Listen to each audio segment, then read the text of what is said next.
News और आपके साथ मैं हूं ममता सिंह। तो चलिए शुरुआत करेंगे आज से दिन भर की कुछ खास बड़ी खबरों।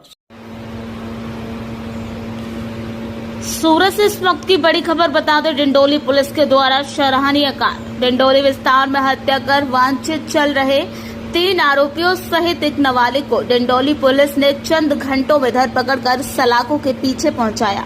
नवा गांव की वीलिया नगर में बनी हत्या की घटना। हत्याનો બનાવ હતો, આરોપીઓ પકડાઈ ગયા છે, શું છે મામલો?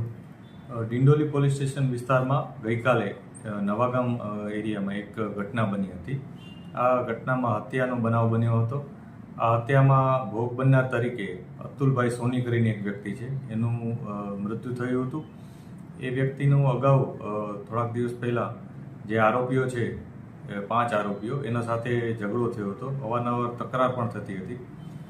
પરંતુ ગઈકાલે તેઓએ એક આયોજનપૂર્વક રીતના આ બનાવને અંજામ આપ્યો હતો। આરોપીઓમાં એક કાયદાના સંઘર્ષમાં આવેલ બાળ કિશોર છે। આ ઉપરાંત 4 આરોપીઓ છે, જેમાં મુકેશ મીર, ગોપાલ મીર આ 2 વ્યક્તિઓ છે। ઉપરાંત એક અભિષેક ઉર્ફે કાલિયા, અખિલેશ પાઠક આ વ્યક્તિ નામ આ 3 વ્યક્તિઓ છે। અને અન્ય એક વ્યક્તિનું પણ આમાં નામ આવે છે।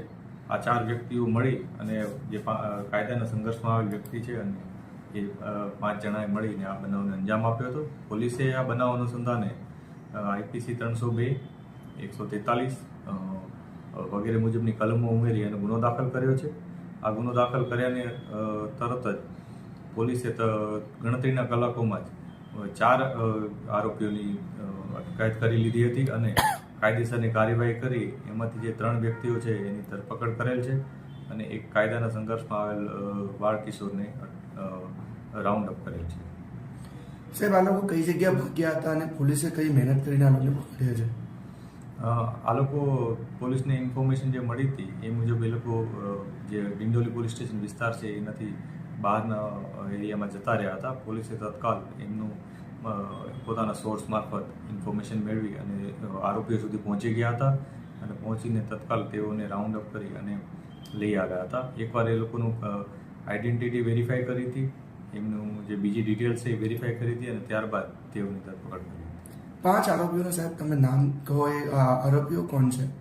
આ 5 આરોપીઓમાં એક મુકેશ મીર, એક ગોપાલ મીર આ 2 વ્યક્તિઓ છે। આ ઉપરાંત આનંદ ઉર્ફે કાલુપુરે યાદવ અને અભિષેક ઉર્ફે અખિલેશ પાઠક આ 4 વ્યક્તિઓ છે। આ ઉપરાંત એક અન્ય જે બાળ કિશોર છે, જે કાયદાના સંઘર્ષમાં આવેલ બાળ કિશોર છે। આ કેસથી જોડાયેલું છે, વધુ કોઈ પકડાયું ના હોય એવું? આ કેસમાં હજી એક વ્યક્તિ ગોપાલ મીર એ હજી પકડવાના બાકી છે। એની ધરપકડ પણ જલ્દી થઈ જાય એ માટે પોલીસ પ્રયાસ કરી રહી છે। જે ભોગ બનનાર વ્યક્તિ છે એનું पोस्टमार्टम करावવામાં आवेल છે અને वक्तों के एक छोटे से ब्रेक के बाद फिर से हाजिर होंगे ऐसी तमाम बड़ी विशेष खबरों के साथ। तब तक के लिए नमस्कार। हर खबर की अपडेट पाने के लिए आप हमारे चैनल को सबसे पहले सब्सक्राइब करें।